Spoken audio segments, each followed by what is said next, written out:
malam ini.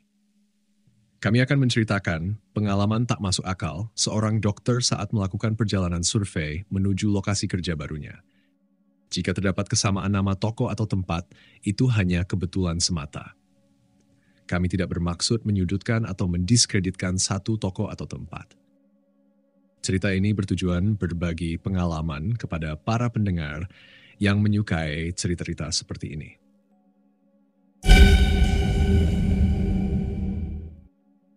Dr. Agus adalah seorang pria berusia sekitar akhir 30-an. Tubuhnya tegap, wajahnya bersih, khas penampilan seorang dokter. Ia bukan tipe orang yang suka banyak bicara, tapi lebih memilih mengamati sekitar dengan tenang. Ia lahir dan besar di Garut, dan setelah beberapa tahun bekerja di luar kota, kini ia mendapat tugas baru di daerah Pangalengan. Sebelum ia memulai tugas resmi di sana, ia memutuskan untuk melakukan survei kecil-kecilan menuju tempat kerjanya. Baginya, mengenali lingkungan tempat kerja adalah langkah penting.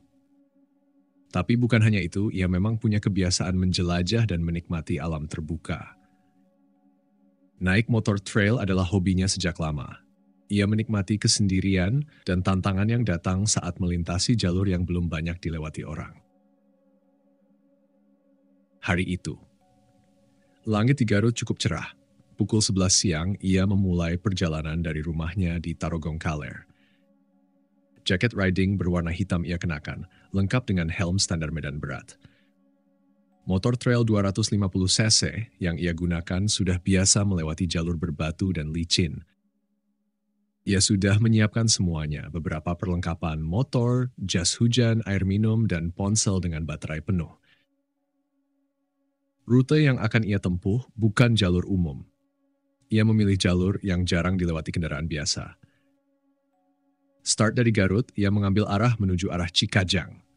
Berblok ke jalur menuju Stemplat yang nantinya akan tembus ke Kampung Panawa, melewati Kampung Arjuna, dan terakhir tembus menuju Pangalengan. Jalur itu dikenal sebagai jalur yang indah. Selain itu, jalur ini dikenal sebagai jalur bekas pengangkutan hasil bumi berupa palet kayu pada zaman dulu. Dan konon sudah digunakan sejak zaman kolonial. Medannya berat, namun alam di sekitarnya masih alami dan menyejukkan. Hamparan perkebunan teh yang membentang, juga terlihat Gunung Papandayan yang berdiri kokoh di sampingnya. Saat perjalanan mulai memasuki wilayah Cikajang, di sisi kanan dan kiri, hutan pinus berdiri rapat. Udara terasa lebih sejuk, dan sinar matahari mulai terhalang rimbunya pepohonan. Dr. Agus melajukan motornya perlahan, menikmati pemandangan. Sesekali ia berhenti untuk mengambil foto, atau sekadar menarik napas panjang, menikmati udara bersih. Tak berselang lama, ia mulai memasuki wilayah yang lebih sepi. Aspal berganti dengan jalanan berbatu. Rumah-rumah warga makin jarang terlihat, dan suara motor menjadi satu-satunya suara yang terdengar. Pepohonan di sisi kanan dan kiri jalan makin rapat. Dr. Agus telah memasuki jalur menuju Stemplat, sebuah kampung yang masih minim informasi di internet maupun peta digital. Sekitar pukul 12:30 siang, langit mulai berubah. Awan gelap menggantung rendah dan angin dingin mulai berhembus kencang. Dr. Agus mempercepat laju motor, berharap bisa melewati jalur berbatu sebelum hujan turun. Namun belum jauh dari titik ia mempercepat laju motornya, hujan mulai turun, deras tanpa peringatan. Ia segera menepi, mengenakan jas hujan, lalu melanjutkan perjalanan. Pandangan mulai terbatas. Kabut mulai turun membuat jarak pandang semakin pendek. Ban motor beberapa kali terpeleset di atas batu licin. Suara gemuruh hujan berpadu dengan gemeretak rantai motor yang bekerja keras melibas medan terjal. Setelah hampir setengah jam menembus hujan deras di jalur berbatu dan penuh lubang, rasa lelah mulai merayap di tubuh Pak Agus. Tangannya yang menggenggam setang motor terasa pegal dan matanya mulai perih karena terus-menerus memandangi kabut yang makin tebal. Meski jas hujan sudah ia kenakan, air tetap merembes ke dalam sarung tangan dan menembus kerah jaket. Motor trailnya perlahan bergerak, lebih banyak melintasi kubangan daripada jalan utuh. Tak ada lagi kendaraan lain, Tak juga suara burung atau binatang hutan yang biasanya ramai terdengar di jalur pegunungan. Yang ada hanya suara deru mesin dan percikan air setiap kali ban menghantam genangan. Ia sempat melirik jam digital kecil yang menempel di bagian depan motornya. Sudah hampir pukul 2 siang. Seharusnya jika cuaca cerah ia sudah bisa sampai, setidaknya sampai di wilayah Panawa. Tapi dengan kondisi saat ini membuat semuanya berjalan lambat. Ah, andai saja tadi berangkat lebih pagi, gumamnya pelan di balik helm tertutup. Dalam benaknya, ia mulai mempertimbangkan kemungkinan untuk berteduh sebentar. Bukan hanya karena hujan dan kabut yang menyulitkan penglihatan, tapi juga karena suhu udara yang terasa semakin dingin menusuk tulang. Ia menurunkan kecepatan, matanya tajam memperhatikan sekeliling, berharap bisa menemukan tempat untuk dijadikan tempat berteduh. Beberapa menit kemudian, di tengah jalan yang tampak seperti tak berujung, muncul sesuatu di kejauhan. Sebuah bangunan kecil berdiri agak ke dalam dari tepi jalan. Dindingnya terbuat dari bilik bambu dengan atap seng yang sudah tampak karatan. Di sebelah bangunan itu berdiri rumah yang ukurannya sedikit lebih besar. Bentuknya sederhana, khas rumah di pegunungan. Dr. Agus melambatkan motornya. Rasa lega mulai muncul di wajahnya. Meski bibirnya masih membiru karena hawa dingin. Ia mematikan mesin motor tepat di depan bangunan kecil itu. Hujan masih deras tapi tak separah tadi. Pandangannya menyapu area sekitar mencari tanda-tanda keberadaan penghuni rumah. Tak lama pintu rumah kayu itu terbuka perlahan. Seorang wanita paruh baya muncul mengenakan kebaya sederhana dan kain batik yang digulung di pinggang. Rambutnya disanggul rapi, wajahnya ramah meski tampak sedikit terkejut melihat tamu tak dikenal datang dari tengah hujan. "Assalamualaikum," sapa Pak Agus dengan suara sedikit serak. "Waalaikumsalam. Aduh, kehujanan ya Pak," jawab si ibu lalu melangkah cepat ke arah bangunan di samping rumahnya. Ia membuka pintu bangunan itu yang ternyata memang sebuah warung kecil. "Masuk dulu ke warung Pak. Mau kopi atau teh hangat?" tawarnya dengan sopan. Pak Agus tersenyum walau tubuhnya masih menggigil. "Kopi hitam, Bu. Sama kalau ada mie instan juga boleh," ucap Pak Agus.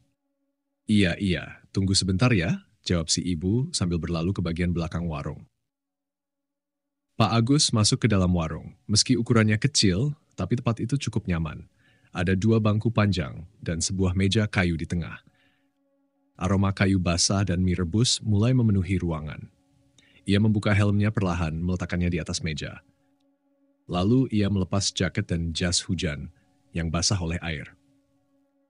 Dari balik dapur kecil di warung itu, terdengar suara air mendidih dan gemericik sendok menyentuh gelas. Tak lama kemudian, si ibu kembali dengan secangkir kopi hitam dan sepiring kecil kerupuk. "Mie-nya sebentar lagi matang, Pak," katanya sambil tersenyum. Pak Agus mengangguk menghembuskan napas panjang. Aroma kopi yang hangat membuat pikirannya sedikit tenang. "Terima kasih banyak ya Bu. Saya Agus, saya dari Garut," ucapnya memperkenalkan diri. "Oh, dari Garut?" Si ibu tampak senang mendengarnya. "Wah, jauh juga. Ngapain Bapak lewat jalur ini?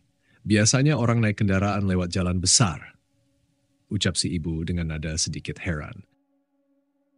"Saya hobi motor trail, Bu, dan kata orang jalur ini pemandangannya indah," jawab Pak Agus sambil meminum kopinya. Obrolan mereka mulai mengalir hangat di tengah guyuran hujan yang masih turun deras di luar. Tak berselang lama, terdengar suara batuk dari arah rumah. Seorang lelaki tua muncul membawa baki kecil berisi 2 gelas teh hangat dan sepiring ubi rebus. Ia berjalan pelan, bergerak menuju arah warung itu. "Itu ayah saya, Pak," kata si ibu sambil menoleh. "Silakan, Pak, ubi kampung masih panas," ujar si bapak tua sambil menyodorkan piring ke arah Pak Agus. "Terima kasih banyak, Pak," balas Pak Agus dengan tulus. Mereka bertiga duduk di dalam warung. Hujan masih belum menunjukkan tanda-tanda akan berhenti. Namun di tengah udara dingin dan kabut tebal di luar sana, kehangatan suasana di warung itu terasa menenangkan. Setelah makan, obrolan mereka kembali mengalir pelan. Si bapak tua menatap Pak Agus dengan pandangan penuh perhatian, lalu bertanya, "Kalau boleh tahu, Bapak mau kemana ya?" Pak Agus mengangguk pelan. "Saya mau ke Pangalengan, Pak. Ada tugas yang harus saya kerjakan di sana." Mendengar itu, si bapak tampak sedikit termenung. Ia memandang keluar jendela. Hujan masih turun tanpa jeda. Lalu berkata perlahan, "Kalau begitu mendingan Bapak nginep aja dulu di sini malam ini," ujarnya. Jalur ke Pangalengan masih jauh, dan kalau hujan begini, medannya bisa lebih berat dari yang dibayangkan. Lagi pula hari juga sudah mulai sore. Pak Agus tak langsung menjawab. Ia hanya menatap secangkir kopi yang tinggal separuh. Sementara hujan di luar masih mengguyur bumi tanpa henti. Nanti makin sore, jalan makin gelap, kabutnya juga akan lebih tebal lagi. Kalau Pak Dokter mau, bisa menginap saja dulu di sini. Besok pagi baru melanjutkan perjalanan, ujar si bapak pelan. Pak Agus mempertimbangkan tawaran itu. Ia tahu hari makin sore dan kondisi jalanan pasti tidak lebih baik dari sebelumnya. Tapi ia juga teringat pada janjinya kepada pihak puskesmas di Pangalengan, bahwa ia akan sampai hari itu juga. "Terima kasih. Pak, Bu, saya harus lanjut. Saya sudah janji sama atasan di Pangalengan," jawabnya sopan. Ia melirik jam, sudah hampir pukul 3 sore namun hujan masih turun walau sudah mulai mereda sedikit. Dengan perlahan ia kembali mengenakan perlengkapan berkendaraannya. Jaket dan helm yang basah terasa dingin saat dipakai lagi. Ia berpamitan pada kedua orang itu. Mereka kembali mengingatkan Pak Agus agar lebih berhati-hati di jalan. Pak Agus keluar dari warung melangkah pelan ke arah motornya yang masih basah oleh sisa hujan. Hujan memang mulai reda, tapi embun dingin dan kabut masih menggantung tipis di udara. Ia mengenakan helm, lalu memeriksa tas perlengkapan medis yang terikat di bagian belakang motor. Ia memastikan semuanya masih aman. Suara mesin motor kembali terdengar. Perlahan, ia bergerak meninggalkan warung kecil itu. Ia sempat melambaikan tangan kepada ibu dan bapak pemilik warung yang berdiri di ambang pintu.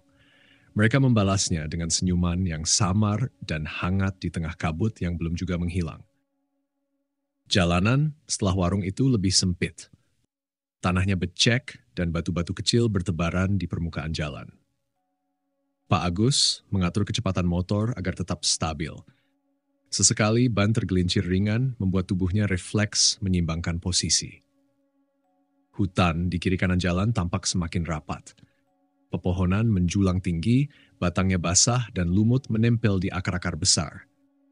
Suara rintik hujan yang jatuh dari daun-daun terdengar pelan bersatu dengan suara knalpot motor yang menggerung rendah dan berat. Pak Agus tidak terburu-buru. Ia tahu rute ini butuh kehati-hatian. Di beberapa titik ia harus turun dari motor untuk mengecek kedalaman lumpur atau memastikan tidak ada lubang dalam yang bisa menjatuhkannya. Sepatunya sudah penuh lumpur, tapi itu tak lagi ia hiraukan. Sesekali ia menoleh ke belakang. Jalan yang sudah dilewati tampak samar, seolah kabut menelannya kembali. Tidak ada rumah lain, tidak ada suara orang, hanya dirinya dan jalanan sempit yang terus membelah hutan. Lalu, ia melihat satu penanda kecil di batang pohon tua, sebuah potongan kayu digantung dengan tali rotan bertuliskan Panawa 18 km. Tulisan itu sudah usang, beberapa huruf mulai pudar. Tapi cukup bagi Pak Agus untuk tahu bahwa ia tidak tersesat. 18 kilometer lagi, gumamnya pelan. Ia menghela napas. Perjalanan belum selesai dan masih sangat panjang. Beberapa tikungan kemudian, jalan mulai menanjak. Tidak terlalu curam, tapi cukup untuk membuat mesin motornya bekerja lebih keras. Di tanjakan ini, permukaan tanah lebih licin. Pak Agus memiringkan tubuhnya ke depan, agar bobotnya bisa membantu roda belakang mendapat cengkeraman. Kabut makin tebal di tanjakan ini. Jarak pandangnya tidak lebih dari 15 meter ke depan. Pohon-pohon di sekitarnya hanya tampak seperti bayangan. Pak Agus mengurangi gas, menjaga agar motor tetap seimbang. Tangannya mulai terasa kaku karena dingin. Sekitar 10 menit kemudian, ia mencapai puncak tanjakan. Dari sana, jalan menurun dengan kondisi yang lebih baik. Batu kerikil menggantikan lumpur. Ia mempercepat sedikit laju motornya, tapi tetap berhati-hati. Di hadapannya terpampang hamparan hutan pinus, dengan celah-celah cahaya matahari senja yang masuk dari balik pepohonan tinggi. Angin sore mengalir lembut membawa aroma tanah basah dan daun pinus yang kering. Dr. Agus memutuskan berhenti sejenak di pinggir jalan tanah yang agak lapang. Ia mematikan mesin motor, melepas helm dan duduk di atas batu besar. Ia menarik napas panjang, menikmati sejuknya udara sore. Dari tempatnya duduk terlihat lapisan-lapisan pohon yang berundak turun mengikuti kontur bukit. Sesekali terdengar suara burung yang sesat arah atau ranting jatuh dari dahan tua. Sore itu terasa tenang dan semakin lama berubah menjadi mengerikan. Tapi Dr. Agus mencoba menepis rasa janggal yang menyelinap pelan-pelan. Ia berdiri mengatur ranselnya kembali, bersiap untuk melanjutkan perjalanan. Tapi baru beberapa langkah suara berat terdengar dari kejauhan. Semacam suara mesin, banyak dan terdengar tua. Ia menghentikan langkahnya, memicingkan mata ke arah jalan yang menurun di kejauhan.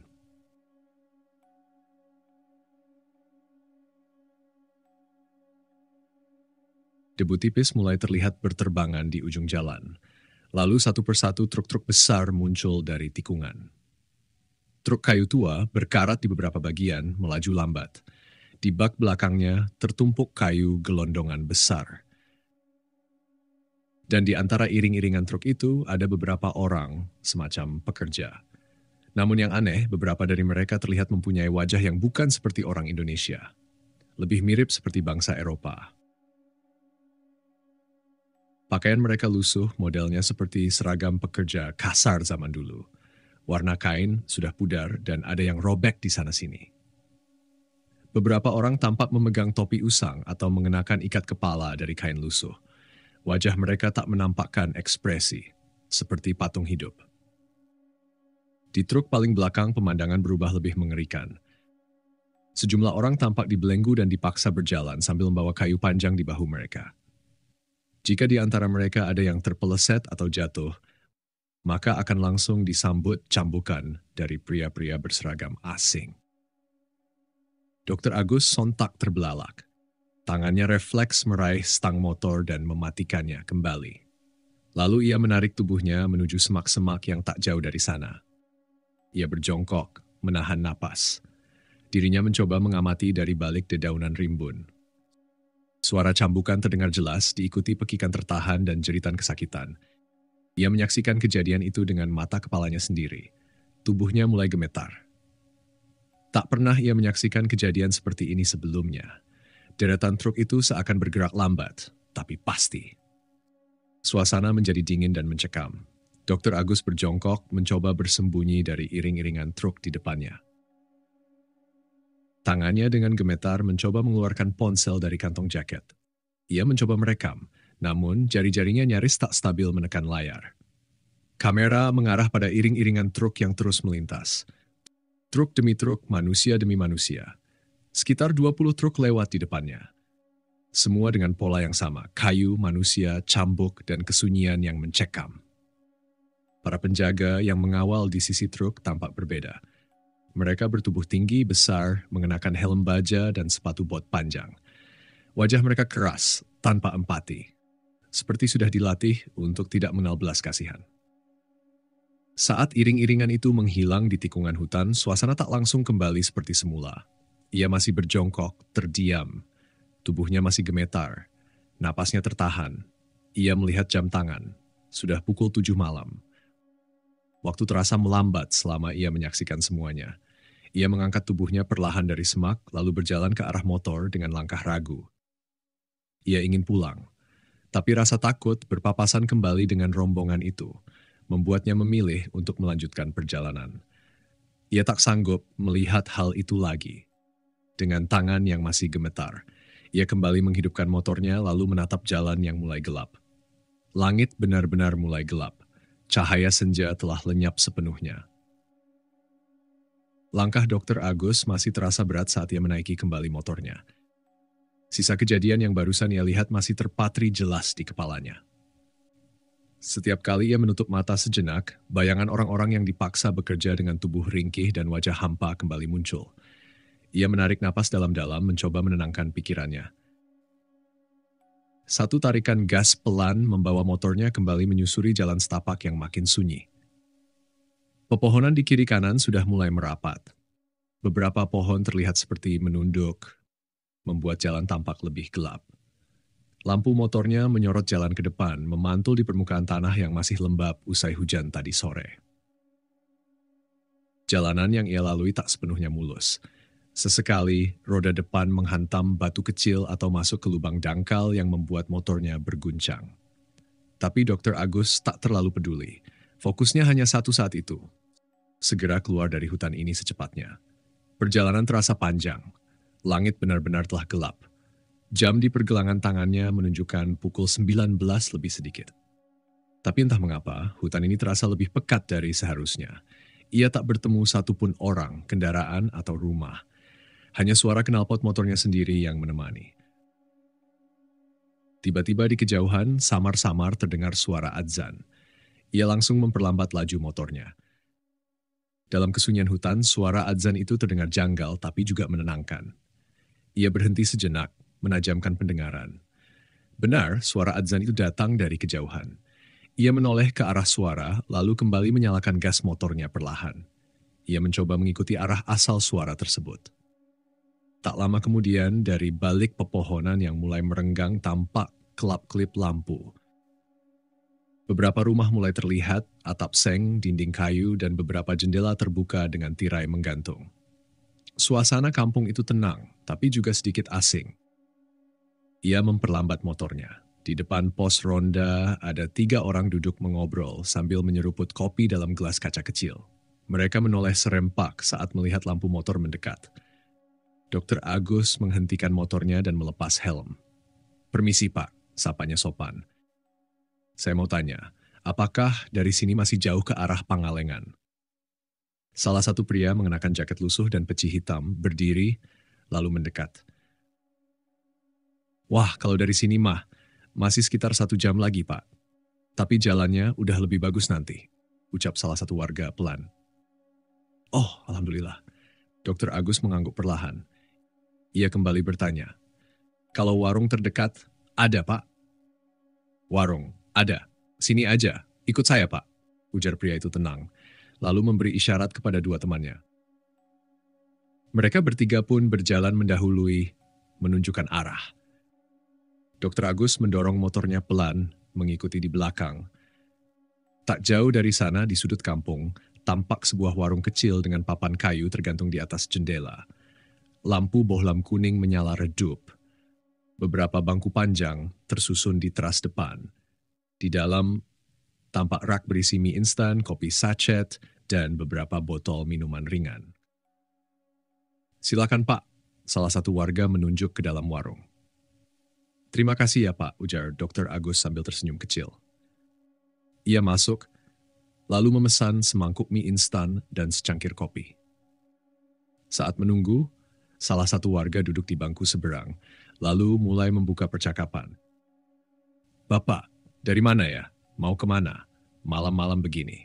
tanyanya pelan, dengan nada sopan dan hangat. "Saya dari Tarogong Kaler, baru pindah tugas ke Pangalengan. Tadinya, saya mau coba ke Pangalengan, lewat jalur ini. Tapi, pas baru masuk jalur ini, tiba-tiba hujan deras. Jadinya sampai jam segini, saya masih terjebak di sini," jawabnya, sambil tersenyum kecil. "Wah, sendirian Pak?" tanya salah satu warga dengan nada lembut. "Iya, sengaja karena saya suka trail sendirian. Cuma nggak nyangka medannya lumayan juga, sama cuaca nggak sesuai perkiraan saya," timbal Pak Agus sambil tersenyum tipis. Warga itu mengangguk pelan, seolah memahami apa yang disampaikan Dr. Agus. Lalu, Dr. Agus bertanya, "Oh ya, nama kampung ini apa ya Pak?" Si pemilik warung menjawab pelan dari balik dapur kecil, "Kampung Stamplat, Pak Dokter."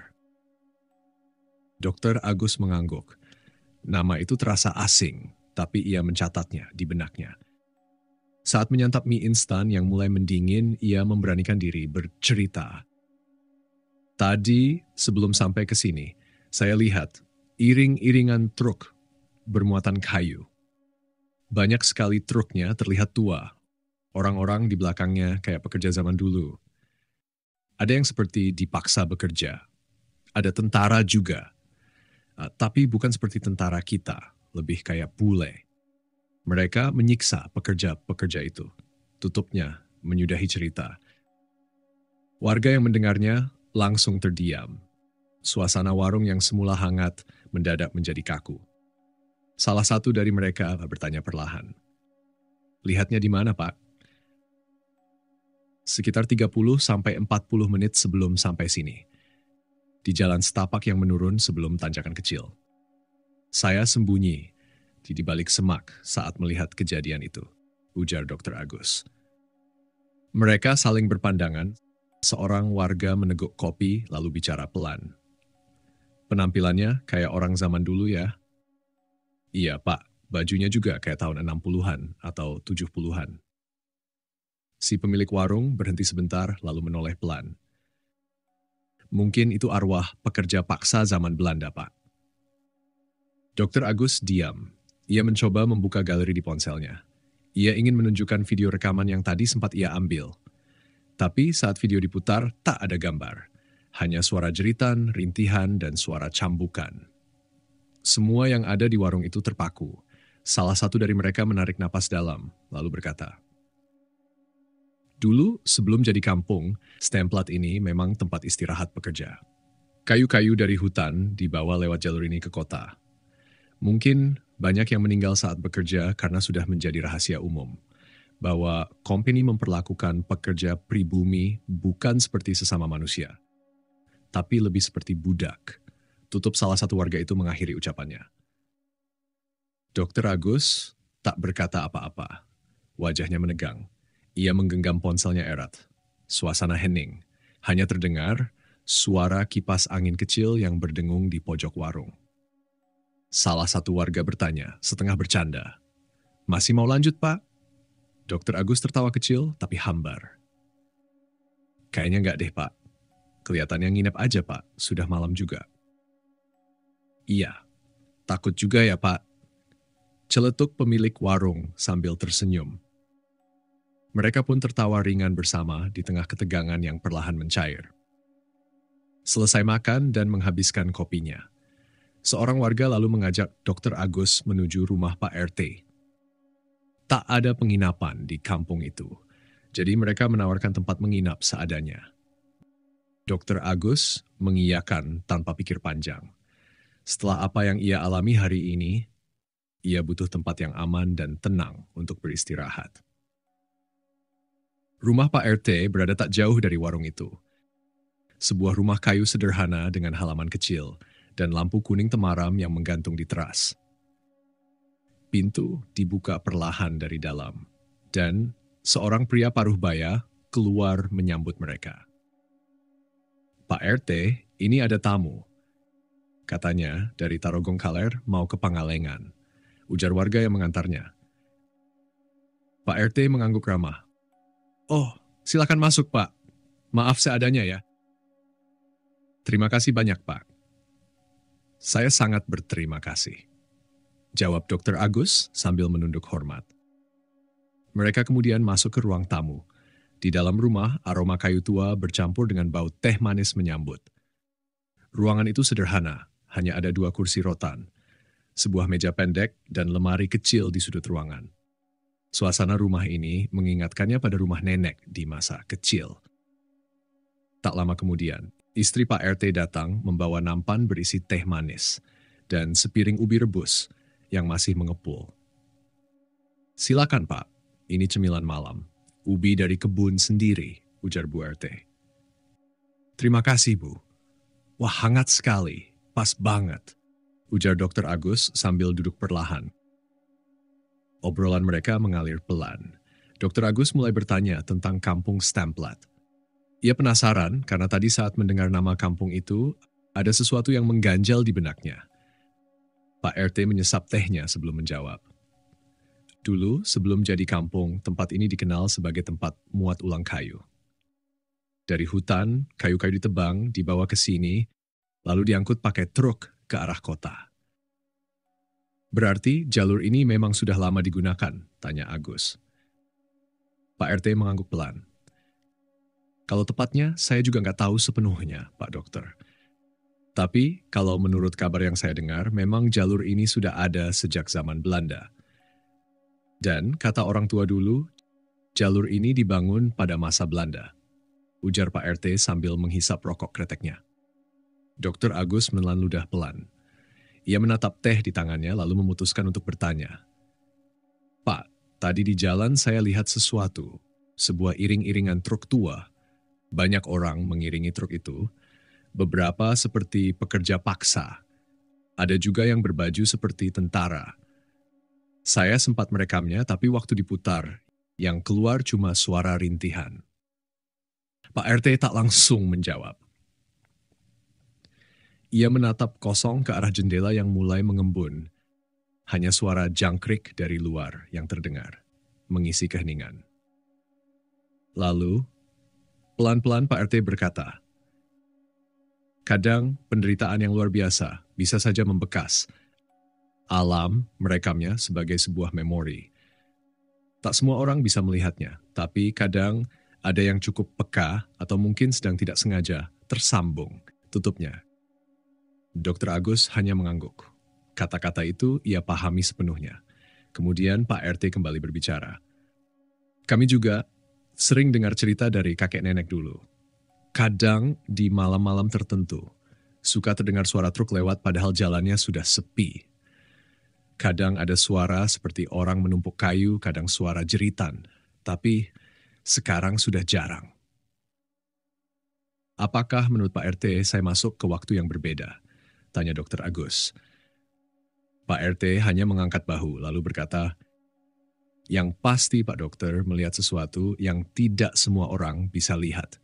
Dan mungkin memang bukan untuk semua orang. Obrolan itu mengendap dalam.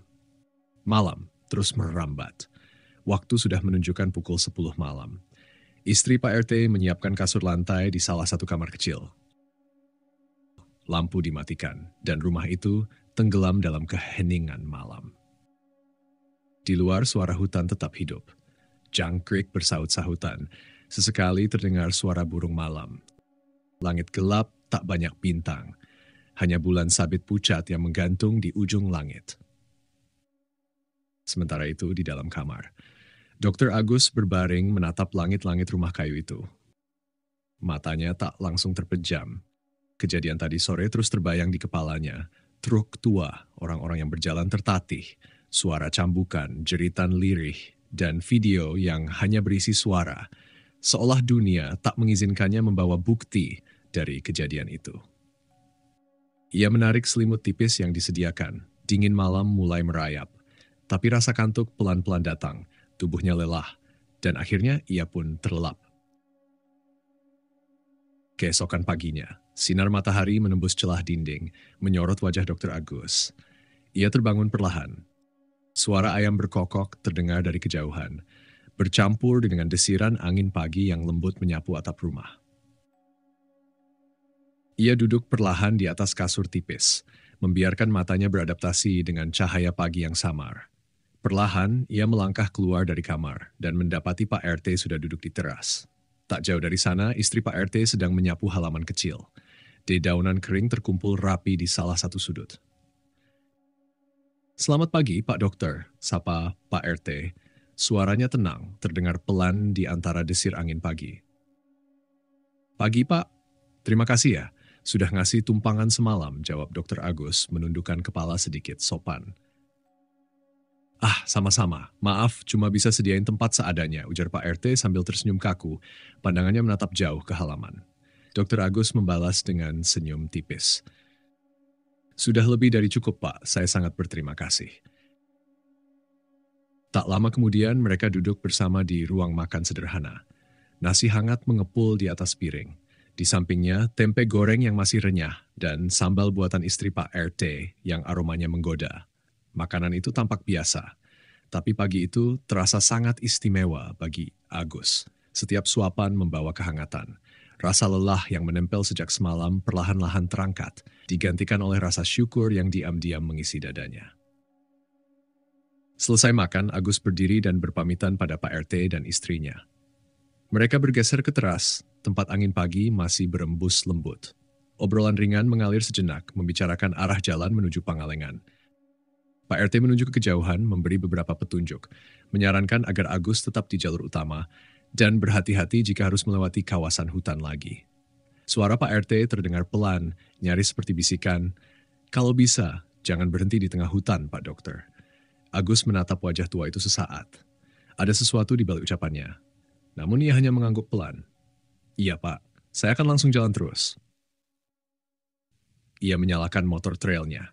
Mesin meraung pelan, lalu perlahan stabil menyatu dengan kesunyian pagi. Sebelum berangkat, Agus membuka tas, memastikan semua barangnya sudah terbawa. Helm ia kenakan. Lalu, dengan gerakan pelan, ia menunduk memberi salam perpisahan. "Terima kasih banyak, Pak, Bu. Semoga lain kali bisa ke sini lagi." Dengan suasana yang lebih santai. Pak RT dan istrinya hanya tersenyum, diam. Tak satu pun kata keluar. Hanya senyum yang samar, seolah mengandung sesuatu yang tak terucapkan.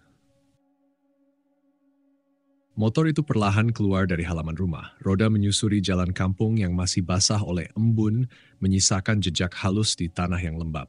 Beberapa warga tampak mulai beraktivitas. Ada yang menyapu halaman, ada pula yang menyiram tanaman di depan rumah.